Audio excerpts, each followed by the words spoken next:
Welcome to Franchise Marketing Radio, brought to you by SEO Samba. Comprehensive high-performing marketing solutions for mature and emerging franchise brands. To supercharge your franchise marketing, go to SEOsamba.com.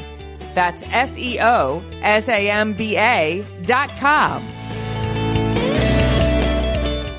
All right. Welcome to Franchise Marketing Radio. Stone Payton Lee Cantor here with you. This program is brought to you in part by the Business Radio X Studio Partner Program, helping franchisees dominate their local market. To learn more about serving your market and growing your business, go to mybrxstudio.com. Lee, this is going to be a fantastic segment. Please join me in welcoming to the broadcast franchise owner with Cheba Hut, Mr. Justin Beatty. Good afternoon, sir. Hey, how's it going, y'all? Well, Justin, before we get too far into things, tell us about Cheba Hut. How you serving folks? Cheba Hut is a fast casual toasted sub concept. Trying to be kind of an elevated option from some of the other sandwich franchises out there. Full bar, typically in all the stores, very neighborhood feel. It's all about kind of a communal, chill vibe. Want people to want to come and hang out and actually stick around for a while after just not having a sandwich. So, is this your first franchise? It is, yeah. So you went from more of a kind of a traditional business work for... more of an operational role for most of my career in the service industry, hospitality, and finally decided my partner and I finally decided we wanted to take a plunge and go into ownership. Weren't totally ready to jump in with both feet into something totally on our own. Franchising offered us a really nice way to get some support and kind of follow a roadmap, but still do our own thing and have some ownership. So now, was that a hard decision or because you've been around the restaurant industry, and the restaurant industry is a tricky market, you know? Yeah, it's slim margins and long hours, and right, you have to be passionate for sure. I would say it was a hard decision up to the point that we made it, and then it felt like the easiest thing ever, and we were just like, we're in, let's do it. But we thought very hard about it up to the point where we said yes. So now, how did you see kind of the risk differential? Like if you were weighing pros and cons of going out on your own, you guys have a lot of experience in the business. You know where all the bodies are buried and where a lot of people screw up. So you had some industry expertise.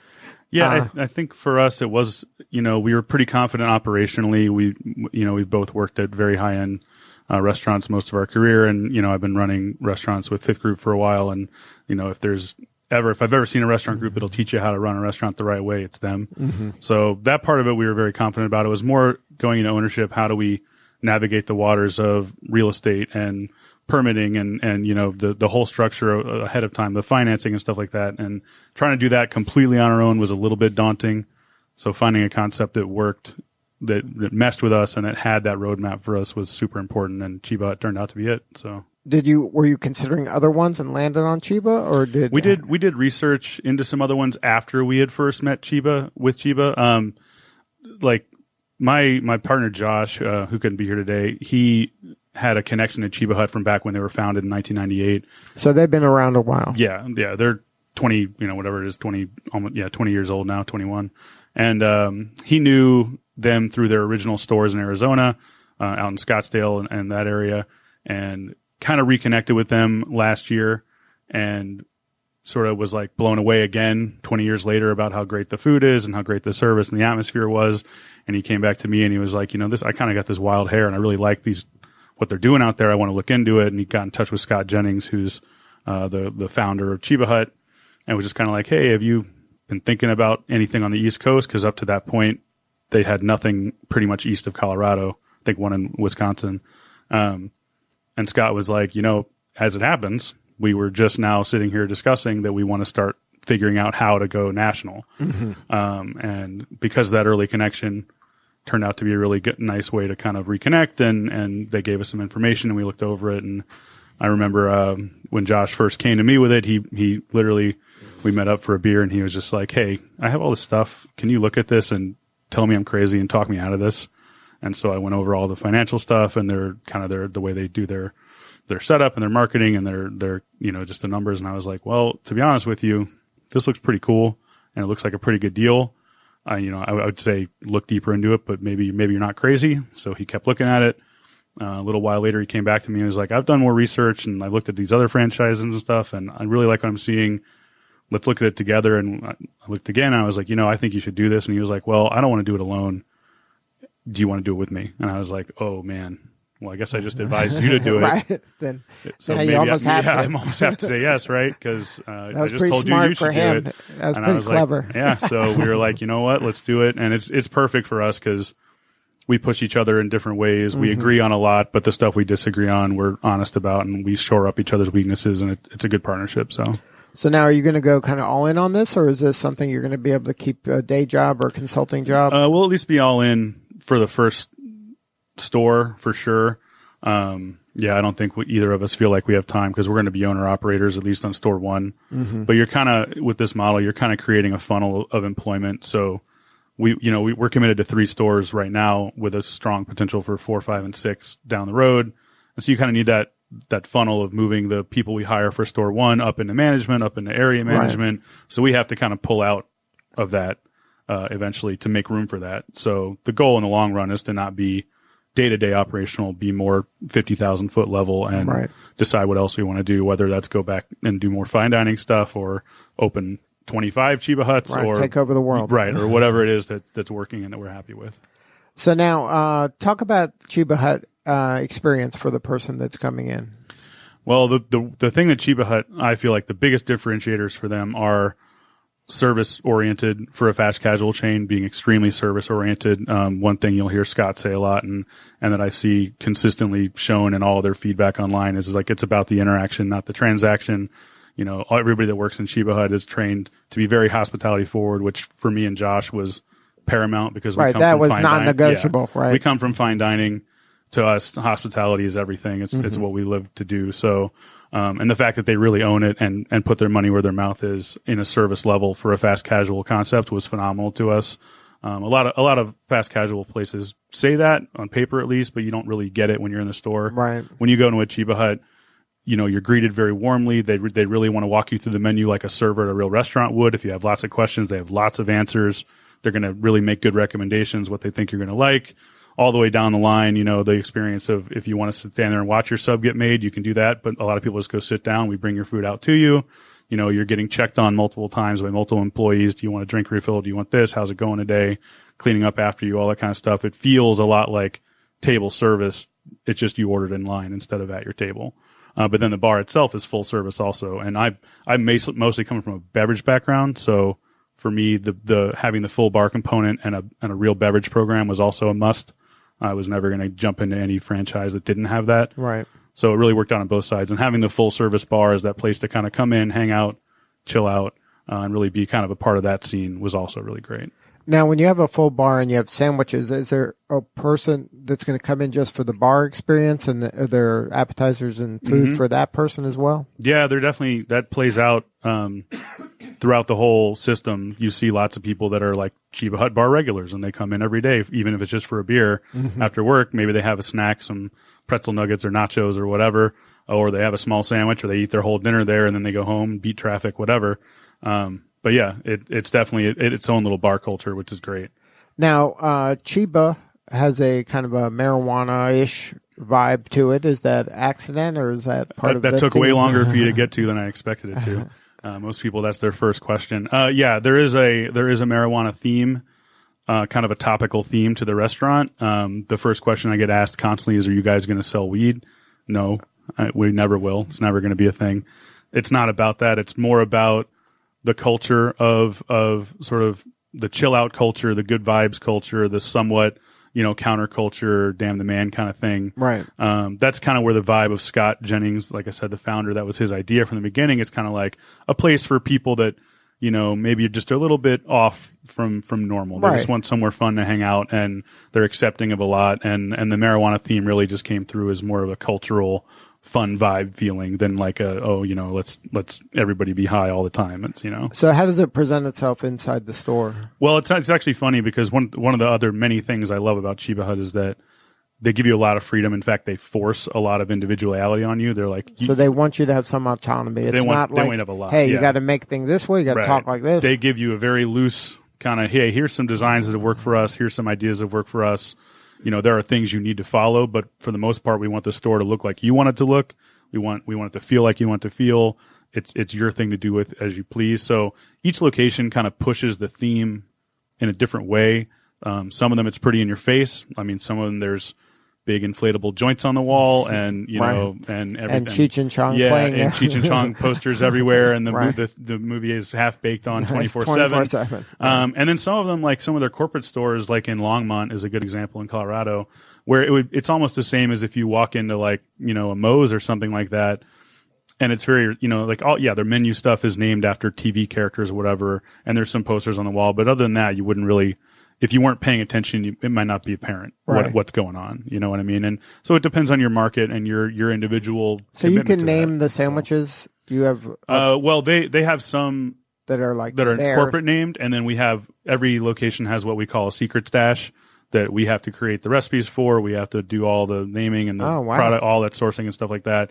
So it's all very local. But it's not on the menu board? That's like kind of a secret? No, they print it on the side, but it's like these are the local subs. They just call it the secret stash. And it's like, this is local stuff. You're only going to see that at this store. This is a cool thing that we do here. And you're going to name all those, same thing with cocktails and however you want to do it. And you can make that local. Exactly, yeah. And so that must be fun for you. That gives you kind of a way to put your creativity into Exactly, yeah. And again, coming from a culinary and hospitality background, that was also super important to us, that we wouldn't be 100% locked in. Cheba Hut loves to innovate. They love to do new food stuff. If you come up with good ideas, they want to hear it. Because they want to share with the whole rest of the system. How many stores are there? They just opened. I think it was number 29. Just opened in Colorado Springs. Mm-hmm. And are you open yet, or you're open? No. We are in final building permitting, which. That's Thank so you, much City fun, of Atlanta. right? Please. How much fun is that? What can I do for you, City of Atlanta? But we're totally set for construction. Contractor's done. Everything's ready. We're just waiting on final permitting. So hopefully it's a fairly lean construction. So we're hoping to be open March 1st, like ready to go. That would be our soft open, and then grand open in April. And that's near Georgia Tech? Yeah, the first location lease is at 800 West Marietta Street, which is basically Marietta Street and Northside Drive. Right. So it's right on the corner of the Tech campus right there, a mile or whatever, not too far from Mercedes-Benz, and then the Westside Provisions District just a little bit up the street. So pretty good confluence of people and stuff going on. And then how involved were they in helping you choose the right location? I would say the right amount of involved. Mm-hmm. They gave us lots of good advice, and we're always there if we had questions. And they flew out a couple times to look at some options that we had. But in the end, they were like, you need to pick. We can tell you, we think that's a B+ location, or we think that's an A- location, whatever, right. But you know your market better than we know your market. Mm-hmm. So we're relying on you to figure this out. But what is the criteria for a good Cheba Hut location? What type of people do you need? Right. I think the typical demographic is that sort of 18 to 28, so a college student, a college area is but then important. It's funny because then they get a lot of stuff from a little bit older crowd too, a lot of nostalgia factor, a lot of fun there. But they have a pretty good spread, but the biggest one is that 18 to 28 kind of range right there. Very engaged people. There's Cheba Hut in the cities and states where it's common, has kind of a cult following. People just go crazy for it. It's a destination. They're going there on purpose. Yeah. Their engagement, like online engagement, is very, very high. Most companies are really super happy if they get 3% engagement. Cheba Hut's is typically like 10 to 11% all the time, which is pretty phenomenal.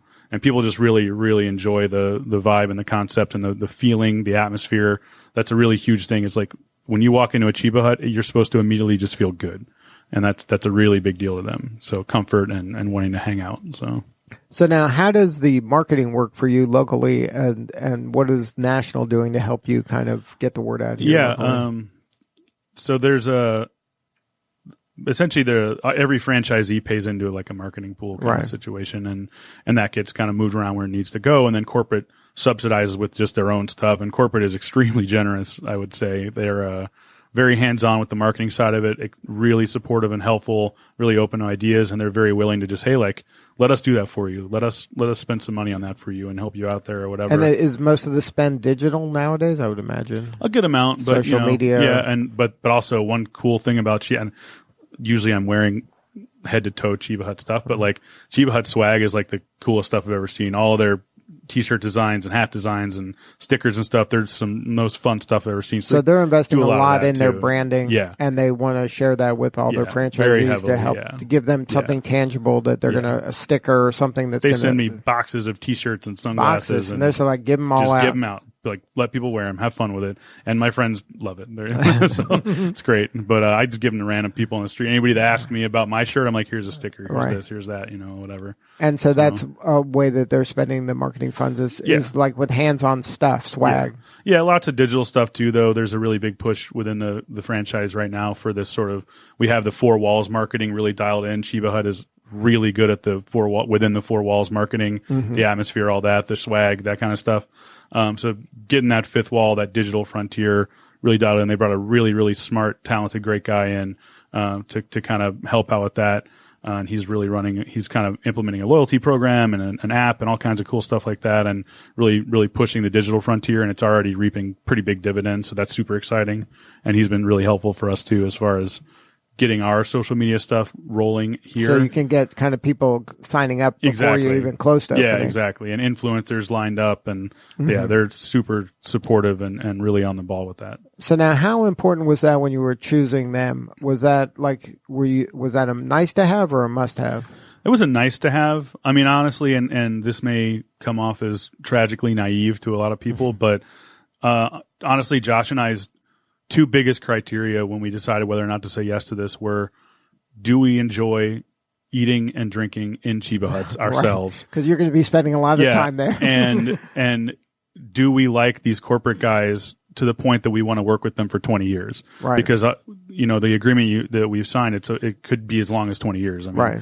And so it's like, if we don't really like these guys and like their attitude and like the way they're functioning and really believe in what they're doing, I don't want to sign up to work with anybody for 20 years that I don't like ahead of time. You know what I mean? So now for you, your day to day right now is what? Is there much for you to do for this? Yeah, or currently you're kind of waiting on the Atlanta. I'm sitting in an office right now on my day to day, working with Fifth Group still, helping them out with their Alma Buckhead opening, because Fifth Group is that's my family. I love them to death, and Cheba Hut takes up most of my out of the office time. Yeah, so I'm a little stretched right now, but that's fine. That's kind of how I like it. And there's plenty to do. It's a lot of hurry up and wait. It's a lot of sprints, small sprints, and then wait, and then more sprints. But with the marketing side of it and all that, there's always something to be doing. So, if you're just joining us, you're listening to Franchise Marketing Radio. Stone Payton, Lee Cantor here with you from Business Radio X Studios. We are visiting with Justin Beatty. He is a franchise owner with Cheba Hut. Justin, I got a question for you, especially based on your experience and skill set and that of Josh. Why not Justin and Josh Sandwich Shop? Why did you go the franchise route? Again, I think, and we thought really hard about doing that, and we looked at it and we were like, okay, like I said, we know if we could get one open, we think we can run it, and we know how to run a restaurant. I know how to be fiscally responsible and operationally responsible, and I know how to handle all that. But getting from point A to an open restaurant is pretty daunting. And as I've learned, even through this franchise process, and even with all of their support, there's still a huge learning curve there. And we decided that trying to tackle that learning curve without much of a net was just a little bit too scary. We're a little bit risk averse in general.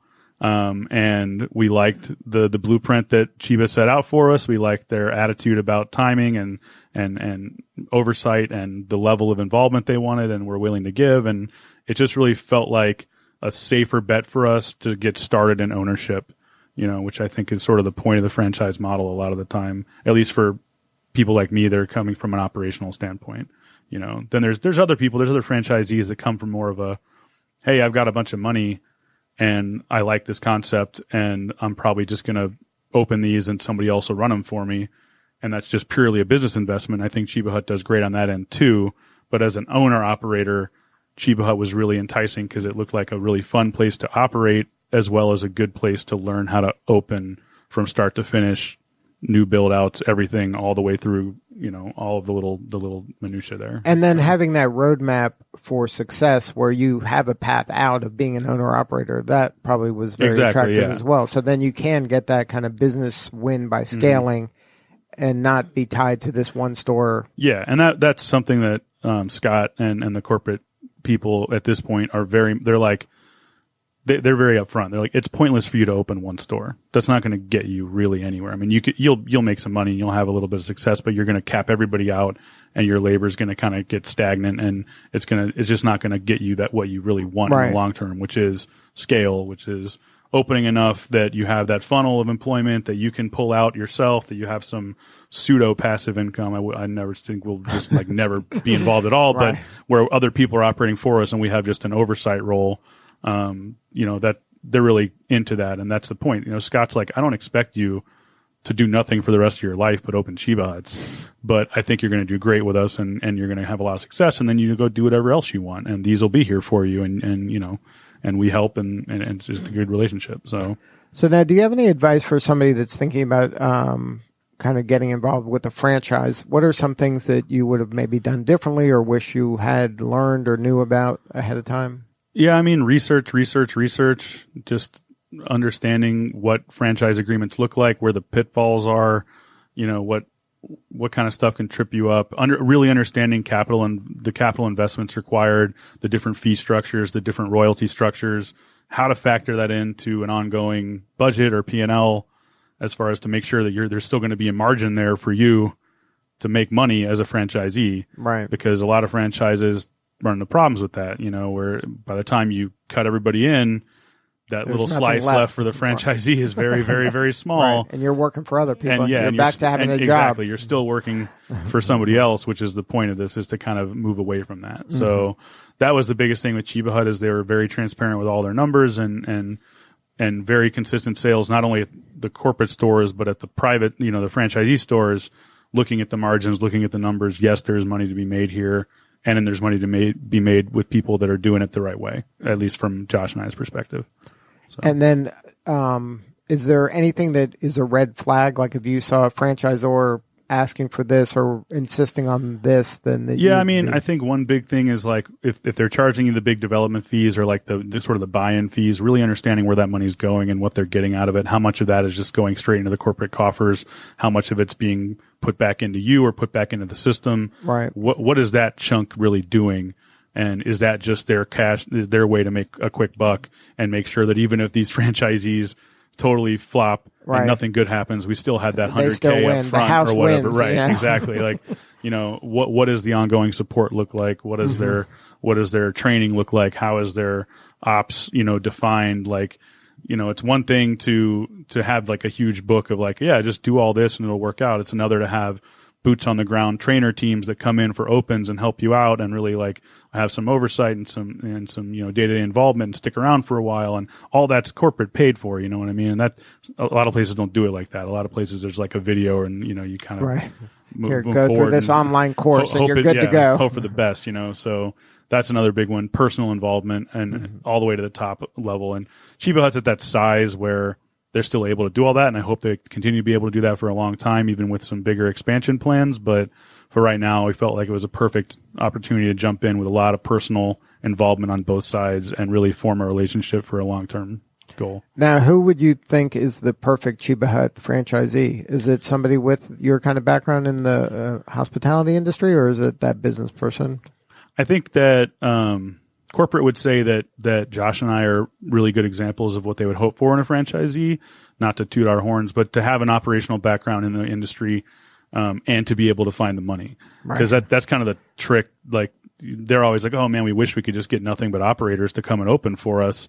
But most of them either can't or are unwilling to try to find the money. They can't afford it, or they think it's too big of a risk. Right, exactly. So, I think that you end up with a lot of other people that just have the money to begin with, like restaurants, like the concept, and want to kind of they're gonna need more of the corporate support for the operational stuff. Right, that you're not going to need. Which hopefully we won't need as much. I mean, at least in the beginning, we'll still need a lot of help and guidance, but pretty quickly, hopefully we can get our feet under us and we'll be good to go. Right, because you've worked in restaurants and seen how they operate. So this is just a little different. Exactly, yeah. So now, it's still early for you, but what do you need more of right now? I mean, other than help getting permits. I was going to say more signatures. More signatures. That's what we need. More signatures. Yeah. I mean, other than that, honestly, and knock on wood, the whole process has been, I mean, it's been scary and frustrating at times, but overall very smooth. And there's one guy that works for corporate who does a lot of the liaising between the contractors and architects and us, and he's one that we talk to a lot, very frequently, and he's a very pessimistic guy, and I actually really appreciate and respect that. Right. He's always like, you want that realist on the team. You know, maybe not 100 realists, but at least one that's he's always like, worst case scenario, 8 months, maybe we'll get. I'm like, okay, Blair. Yeah, I'm like, Blair, okay, but we'll plan around your catastrophic apocalyptic scenario, but we'll hope for better than that. But if we plan for that and we can still figure out a way to do it, then we're going to be okay. Exactly. But even he has been recently, he's like, man, things are working out pretty well for you guys. Like, it seems to be going pretty smoothly overall. Mm-hmm. Congratulations, whatever. So it's nice to hear that kind of thing. Cause sometimes, certain people are just more optimistic, and Scott Jennings, again, the founder, is one of my favorites because he is just an energy kind of guy. Right, and make it happen. He gets on a call and he's just like, we're going to do this and this, and there's going to be ranch wrestling and it's going to be amazing. And, it's just hilarious stuff. But having somebody like Blair, who's very pragmatic and very much like, here's your checklist. Where are you at? Let's look at timing. Let's look at this. And he's really on top of it. He's good to keep us grounded, which is nice. Now, on your roadmap, you mentioned 3. So this will be number 1. Do you have to start kind of scouting? We are scouting in Athens currently for number 2. We really want to do one in Athens. We think the concept fits snugly in at UGA in that area with the crowd, the music scene. At Cheba, it's also very music focused. So that the whole scene with the college and the music town up there, that's a great one. And then we even have a couple of letters of interest out on some spots back in Atlanta for store 3 already, but that's on down the line. It's probably a couple of years away from opening. But yeah, we are already thinking 2 and 3 and potentially more. So. Good stuff. So if somebody wanted to connect with you on social media or go to the website, what's the coordinates? Well, I mean, ChebaHut.com is the main corporate website.